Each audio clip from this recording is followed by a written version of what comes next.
اس دور کا جو سب سے بڑا فتنہ ہے اس کو اب نوٹ کیجیے، کیونکہ میں آج مہدی کے بارے میں یا یاجوج ماجوج کے بارے میں یا حضرت مسیح کے نزول کے بارے میں کچھ عرض نہیں کروں گا۔ بقیہ وقت جو میرے پاس اب ہے وہ مجھے صرف کرنا ہے صرف دجال کی وضاحت۔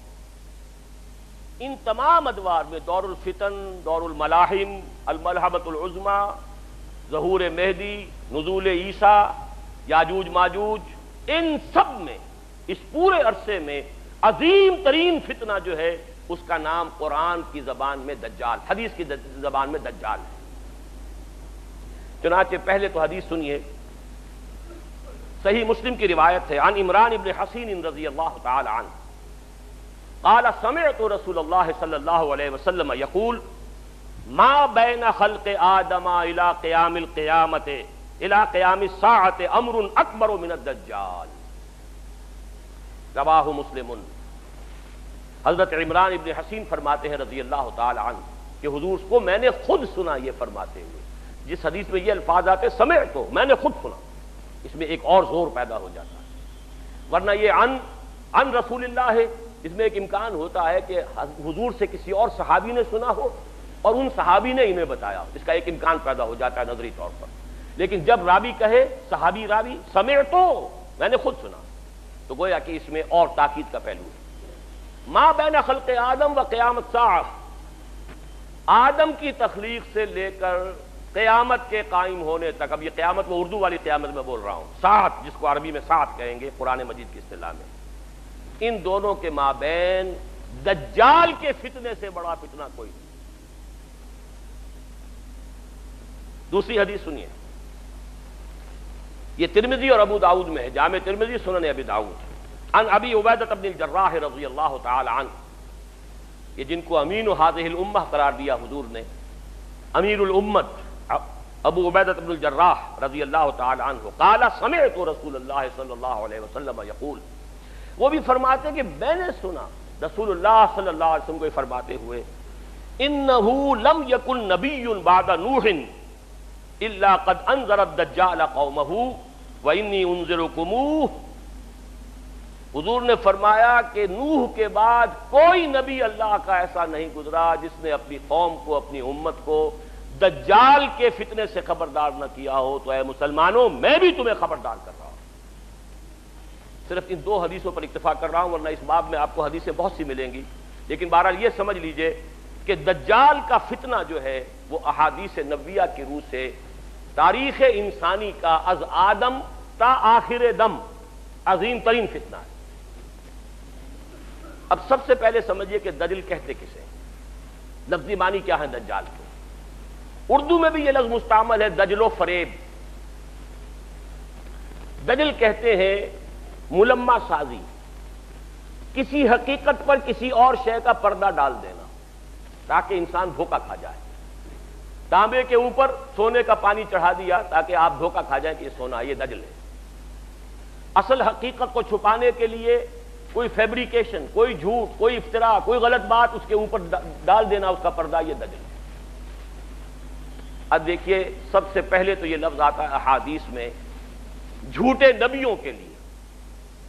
یہ حدیث سن لیجئے، یہ بھی جامع ترمذی اور سنن ابی داؤد کی روایت ہے، وَأَنَّهُ سَيَكُونُ مِنْ أُمَّتِي كَذَّابُونَ ثَلَاثُونَ كُلُّهُمْ يَزْعُمُ أَنَّهُ نَبِيُّ اللَّهِ وَأَنَا خَاتِمُ النَّبِيِّينَ لَا نَبِيَّ بَعْدِي وَلَا تَزَالُ طَائِفَةٌ مِّنْ أُمَّتِي عَلَى الْحَقِّ ظَاهِرِينَ لَا يَضُرُّهُم مَّنْ خَالَفَهُمْ حَتَّى يَأْتِيَ أَمْرُ اللَّهِ۔ یہ حدیث طویل ہے، میں نے چھوٹا سا ٹکڑا اس میں سے لیا ہے، لیکن اس میں ایک طرف تو نوٹ کیجئے کہ خبر دی حضور نے کہ میری امت میں سے 30 کذاب دجال کھڑے ہوں گے جو نبوت کا دعویٰ کریں گے۔ 5-6 تو حضور کے زمانے میں آ گئے تھے متصلاً، وہ مسیلمہ اور نہ معلوم کون کون، ایک عورت بھی، وہ تو وہاں سے جو شروع ہوا سلسلہ، تو قریب ترین ہماری اس سرزمین کے اندر جہاں سے میں نے آج گفتگو شروع کی تھی، قادیانیت کا فتنہ، اور اس کی شدت کا اندازہ کیجئے کہ ابھی تک وہ پھیل رہا ہے، اس کے کہیں سمٹنے کا امکان نہیں ہے۔ اس لیے کہ دیکھیے وہی بات ہے جو کئی جگر نے کہی تھی کہ میں چوٹ بھی کھاتا جاتا ہوں اور قاتل سے بھی کہتا جاتا ہوں، توہین ہے دست و بازو کی وہ وار کے جو بھرپور نہیں۔ یہ جو آپ نے ان کو غیر مسلم قرار دیا، یہ بھرپور وار نہیں کیا جب تک کہ اس کے ساتھ مرتد کی سزا قتل نافذ نہ کی جائے۔ آدھی بات، کافر تو قرار دیا، لیکن یہ کہ اگر مرتد کی سزا جو اسلامی ریاست میں ہے وہ آپ نافذ نہیں کرتے تو ان کا تبلیغ کا سلسلہ چل رہا ہے، لوگ اب بھی قادیانی ہو رہے ہیں، بہت سے نوجوان ان کے زیر اثر آتے ہیں، ان کا بڑا لمبا چوڑا نظام ہے۔ آج ان کے خلیفہ کا، جھوٹے خلیفہ کا خطبہ CNN سے نشر ہو رہا ہے۔ پورے عالم اسلام میں مسلمان جو ہے، حالانکہ دولت کے وہ انبار مسلمانوں کے پاس موجود ہیں جن کا کہ آپ حساب نہیں کر سکتے، لیکن یہ کہ کہیں مسلمانوں میں سے کسی کے لیے صحیح دین کی تعلیم کے لیے تو کوئی CNN کے اندر آپ وقت نہیں لے سکے آج تک۔ ان کا خطبہ نشر ہو رہا ہے، دنیا میں سنا جا رہا ہے، بڑے بڑے مراکز قائم ہو رہے ہیں۔ ٹورنٹو میں ان کا بہت بڑا مرکز بنا ہے، اب تو وہ انگلینڈ سے اپنا پورا مرکز جو ہے وہ شفٹ کرنے کی فکر میں ہے، اب امریکہ کے اندر وہ اڈے جمانے کی فکر میں، بہت بڑا مرکز ہے۔ یہ سارا سلسلہ چل رہا ہے، یہ کذابون دجالون، یہ جھوٹے نبیوں کے لیے، نبوت کے جھوٹے دعوے داروں کے لیے حدیث میں یہ لفظ آیا ہے، وَأَنَّهُ سَيَكُونُ مِنْ أُمَّتِي ثَلَاثُونَ كَذَّابُونَ كُلُّهُمْ يَزْعُمُ أَنَّهُ نَبِيُّ اللَّهِ۔ 30 ایسے پیدا ہوں گے شخص جھوٹے، کذاب، دجال، جن میں سے ہر شخص کا یہ گمان ہوگا کہ میں اللہ کا نبی ہوں، وَأَنَا خَاتِمُ النَّبِيِّينَ لَا نَبِيَّ بَعْدِي، جبکہ حقیقت یہ ہے کہ میں خاتم الانبیاء ہوں اور میرے بعد کوئی نبی نہیں۔ لیکن اس حدیث کا ایک ٹکڑا جو ہے وہ میں خاص طور پر، اگرچہ میرے مضمون سے متعلق تو صرف یہی حصہ تھا، لیکن یہ حصہ بہت ضروری ہے، شاید کہ آپ کے دل میں کوئی آرزو پیدا ہو جائے، امنگ پیدا ہو جائے۔ حضور نے جہاں یہ خبر دی ہے، ساتھ ہی یہ بھی خبر دی ہے، وَلَا تَزَالُ طَائِفَةٌ مِّنْ أُمَّتِي عَلَى الْحَقِّ ظَاهِرِينَ، لیکن میری امت میں ایک گروہ ہمیشہ حق پر غالب رہے گا، حق پر قائم رہے گا، لا يضرهم من خالفهم، انہیں کوئی نقصان نہیں پہنچا سکے گا جو شخص بھی چاہے ان کی مخالفت کرے، حتی یاتی امر اللہ، یہاں تک کہ اللہ کا امر، اللہ کا فیصلہ آ جائے۔ یہ بہت بڑی خوشخبری ہے، یہ امت کبھی بھی گمراہی پر جمع نہیں ہوگی، ایسا کبھی نہیں ہوگا جیسے کہ عیسائیت جو ہے تثلیث پر جمع ہو گئی، حالانکہ بہت طویل عرصے تک ایسے بھی موجود رہے حضرت عیسیٰ علیہ السلام کے ماننے والے جو خالص موحد تھے، تثلیث کے قائل نہیں تھے، لیکن یہ کہ یہ امت جس طریقے سے اب جمع ہو چکے، اب کوئی عیسائیت کی ڈینومینیشن ہو، کوئی چرچ ہو، وہ پروٹیسٹنٹس ہوں، وہ کوئی گریک چرچ ہو، کوئی آرتھوڈاکس چرچ ہو، پروٹیسٹنٹس ہوں، کیتھولکس ہوں، کوئی ہو، سب کے سب تثلیث کے اوپر سب کے سب متفق ہیں، توحید ان کے ہاں سے جا چکی۔ حضور نے جو خبر دی ہے خوشخبری، میری امت کا معاملہ یہ نہیں ہو سکتا، کیوں نہیں ہو سکتا؟ عقلاً آخری امت ہے، ظاہر بات ہے کہ حضرت مسیح کی امت بگڑ گئی تو حق کو بیان کرنے کے لیے محمد رسول اللہ آ گئے صلی اللہ علیہ وسلم۔ اب اگر یہاں یہ حق گم ہو جائے کلیتاً تو اب کوئی اور نبی تو آنے والا نہیں، لہذا حضور کو بھی پروٹیکشن دی گئی، حضور کے دین کو بھی پروٹیکشن دی گئی، اور اس پروٹیکشن ہی کا ایک پہلو یہ ہے کہ میری امت میں ایک گروہ ہمیشہ حق پر قائم رہے گا۔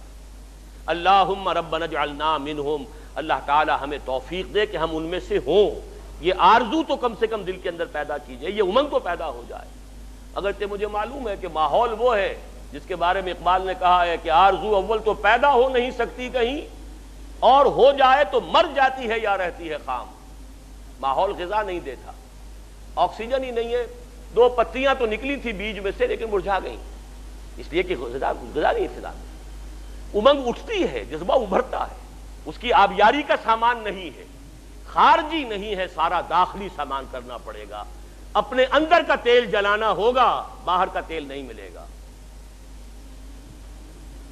اقبال نے یہی بات کہی ایک شعر کے اندر، کر اپنی رات کو داغے جگر سے نورانی، کر اپنی رات کو داغے جگر سے نورانی، اپنے اندر تیل جلاؤ، اپنے جگر کا تیل جلاؤ، اس سے روشنی حاصل کرو گے، ماحول سے تمہیں روشنی نہیں ملے گی۔ اپنی اس آرزو کو پروان چڑھاؤ، لیکن اپنے اندرونی جذبے کے ساتھ، استقامت کے ساتھ۔ بہرحال اس حدیث کا یہ ٹکڑا میں نے صرف اس لیے سنایا کہ یہ ایک ہمارے لیے ایک امنگ پیدا کرنے والی شے ہے کہ اللہ تعالی ہمیں توفیق دے کہ ہم ان لوگوں میں سے۔ تو پہلا لفظ جو دجال آیا ہے وہ تو میں نے آپ سے عرض کیا کہ دجال جھوٹا نبی، جس کے بارے میں حضور کی خبر ہے کہ 30 پیدا ہوں۔ دوسرا ایک عمومی فتنہ ہے دجال، فتنۃ الدجال، عمومی فتنہ۔ وہ کیا ہے؟ اصل میں یہ تہذیب کہ جس میں میں اور آپ واقعہ یہ ہے کہ ہم اس وقت غرق ہیں،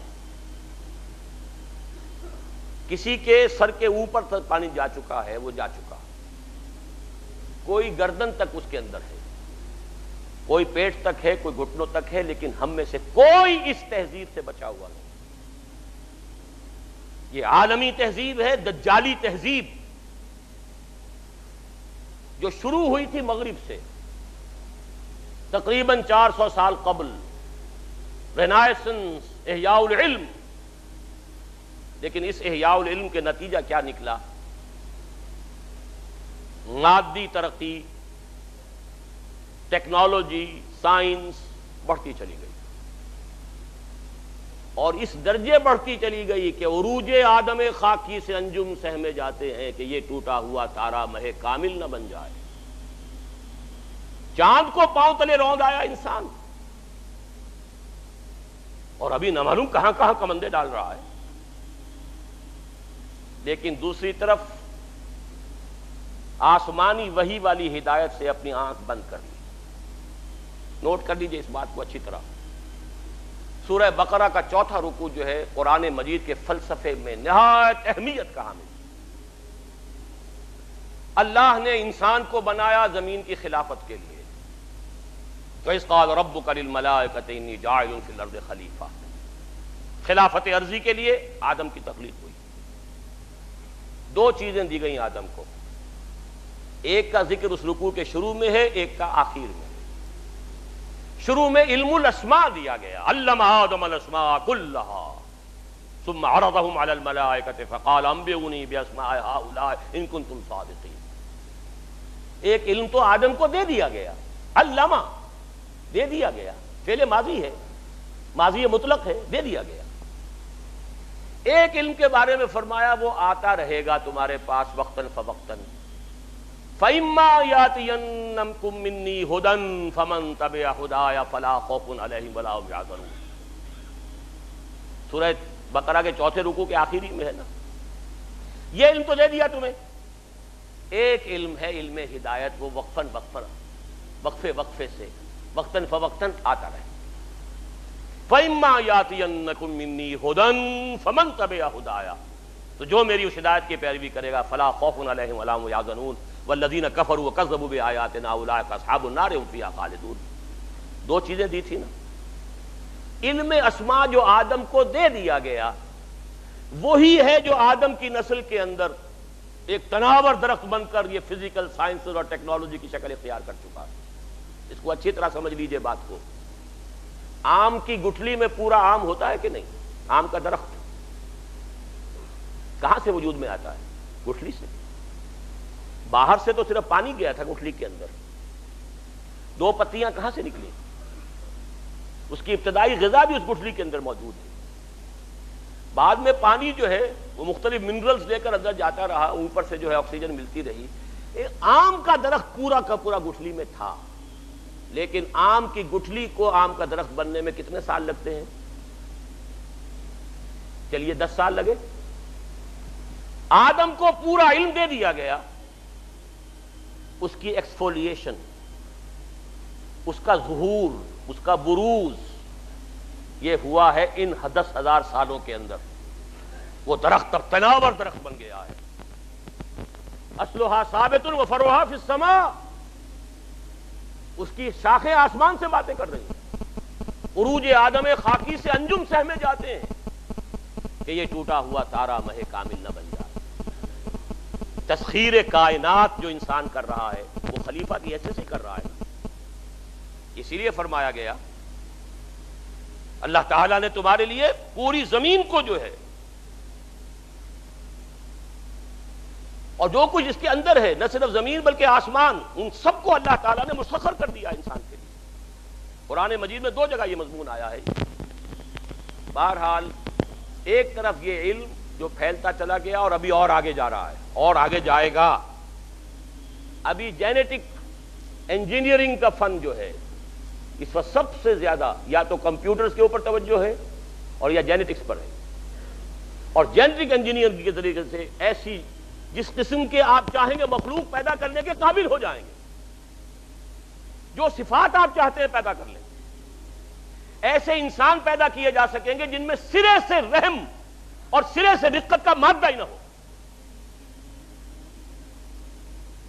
ہیومن روبوٹس جن کو جہاں سے جو حکم ملے گا، جس کو کہا گیا قرآن مجید میں علیہا ملائکۃ غلاظ شداد لا یعصون اللہ ما امرہم ویفعلون ما یؤمرون، ایسے غلاظ اور شداد لوگ پیدا کر دیے جائیں گے کہ جن کے دلوں میں کوئی رحم نام کی کوئی کسی شے کا شائبہ نہیں.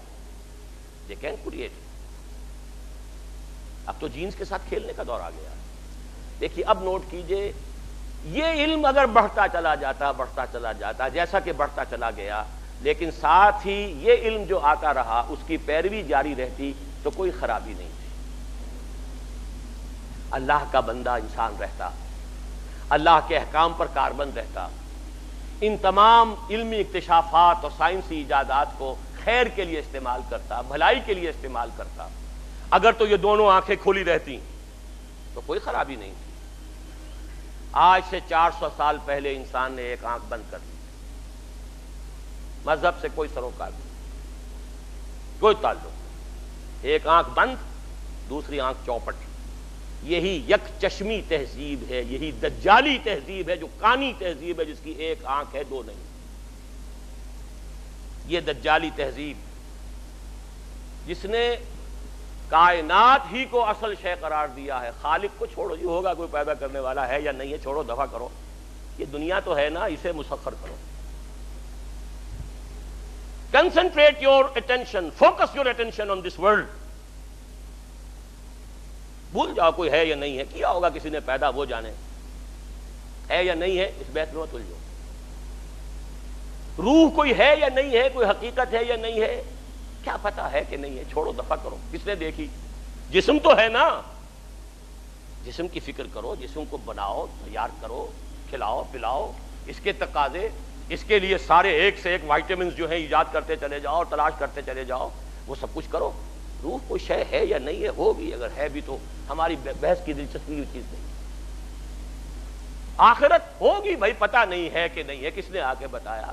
یہ دنیا تو ہے نا، اسے بناؤ، ویلفیئر سٹیٹ قائم کرو، دنیا کے اندر بہتر نظام قائم کرو. کہاں آخرت کے چکر میں پھنس گئے. یہ تین چیزیں بمقابلہ تین چیزوں کے، یہ میرا کتاب چاہے 67 کا لکھا ہوا اسلام کی نشرت ثانیہ کرنے کا اصل کام، اس کا تھیم یہی ہے کہ موجودہ تہذیب کو اینالائز کریں گے تو کیا ہے. خالق کائنات کی بجائے کائنات پر توجہ کرو، روح کی بجائے مادے پر توجہ کرو. حیات اخروی سے چھوڑو، ہوگی نہیں ہے، کیا ہے دنیا کی. یہ جو شفٹ آف ایمفیسس ہوا ہے، ہماری توجہ ادھر سے ہٹ کر ادھر، اب دنیا ہی مطلوب و مقصود، اسی کی رہنائیاں، اسی کی زیبائش، اسی کی سہولتیں، اسی کی بہبود. یہ ہے کہ جو ہمارا مطمع نظر ہے، اس کا نام ہے دجالی تہذیب. اور اسی لیے آتا ہے احادیث میں، اس لیے تمہیں اللہ نے سورہ کہف عطا کی،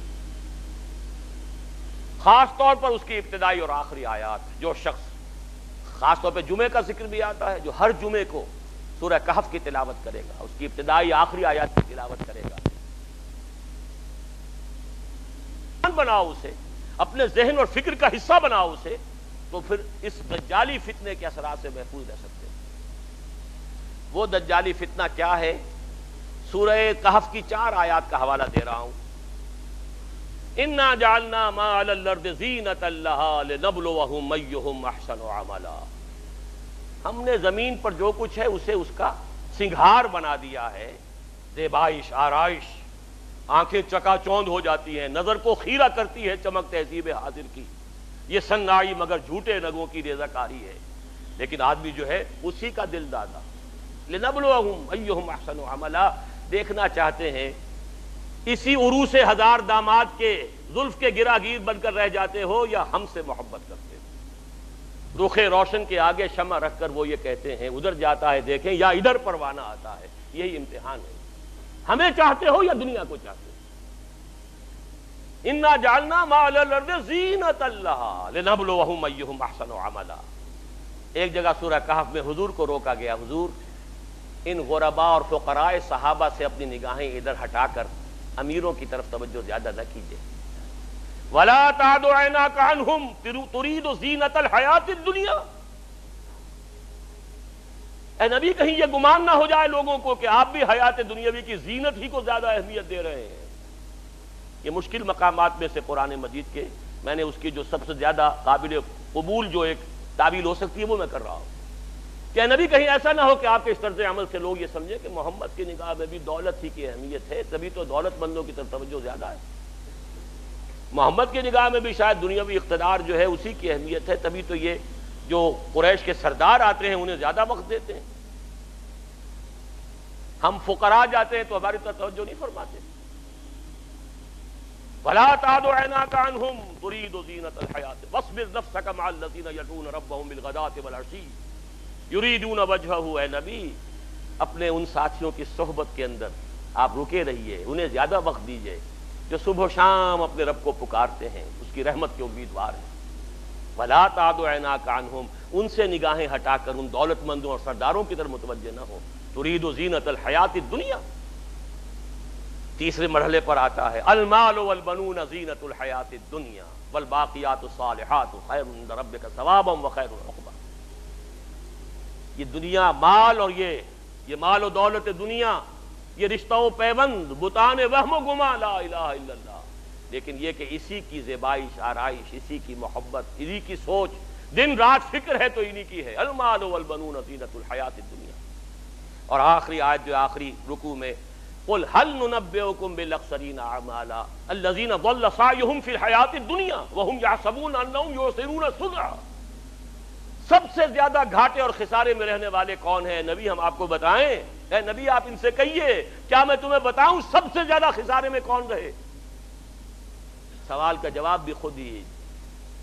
جن لوگوں کی ساری بھاگ دوڑ سعی و جہد حیات دنیا ہی میں بھٹک کر رہ گئی، ساری بھاگ دوڑ دن رات کی محنت مشقت سوچ ہے تو اسی کی، رات کو بھی دن کو بھی دوڑ دھوپ ساری فکر فی الحیات الدنیا ضل بھٹک کر رہ گئی. انہی توانائیوں سے آخرت کمائی جا سکتی تھی، انہی چیزوں سے جو اللہ نے دی ہیں اللہ کو راضی کیا جا سکتا تھا، لیکن یہ ساری چیزیں کھپا دیں دنیا کے حصول میں، بھٹک گئیں. وہ تیر نیم کش جس کا نہ ہو کوئی ہدف ہونا چاہیے تھا اللہ کی ذات، لیکن تم نے پہنچایا خرچ کر دیں یہ ساری چیزیں دنیا کی طلب میں. الذین ضل سعیہم فی الحیات الدنیا وہم یحسبون انہم یحسنون صنعا. یہ ہے وہ دجالی فتنہ جس نے آخرت پر دنیا کا ملمہ کر دیا ہے، ذات باری تعالیٰ پر کائنات کی عظمت کا پردہ ڈال دیا ہے. اللہ سے توجہ ہٹ گئی، کائنات روح کی بجائے جسم، حیات اخروی کی بجائے حیات دنیاوی. یہ جو چار ہماری چیزوں کے اندر کہ جو پریفرنسز ہیں، جو ہمارا ایمفیسس ہے، زبان سے مانتے ہیں اللہ کو بھی آخرت کو بھی، لیکن آپ اپنے 24 گھنٹے کے تمام اوقات کا تجزیہ کیجئے، کتنی آپ کی توانائیاں اور قوتیں اللہ اور آخرت کے لیے صرف ہو رہی ہیں اور کتنی دنیا کے لیے ہو رہی ہیں. اقرا کتابک، ہر شخص اپنی کتاب خود پڑھے، اپنا حساب خود لے. اقرا کتابک کفا بنفسک اليوم علیک حسیبا. ہر شخص اپنا حساب خود کر سکتا ہے. 24 گھنٹے شمار کیجئے اس کا کتنا وقت. ہاں ٹھیک ہے، بھلے نفس کا علیہ کا حق پر، نفس کا بھی حق ہے، سونے کے لیے بھی وقت ہونا چاہیے، آپ کی اولاد کا لیے یہ حق ہے، لیکن پھر دیکھیے باقی جو کچھ آپ کے پاس ہے توانائی جو آپ نے لگائی ہے کچھ چیز حاصل کرنے میں، اس کا کتنا حصہ ہے جو اللہ اور آخرت کے لیے صرف ہو رہا ہے اور کتنا حصہ ہے جو صرف اس دنیا کی amenities, facilities, luxuries, decoration pieces, کتنے پیسوں سے وہ چیزیں خرید کر لا کر آپ اپنے ڈرائنگ روم سے جا رہے ہیں.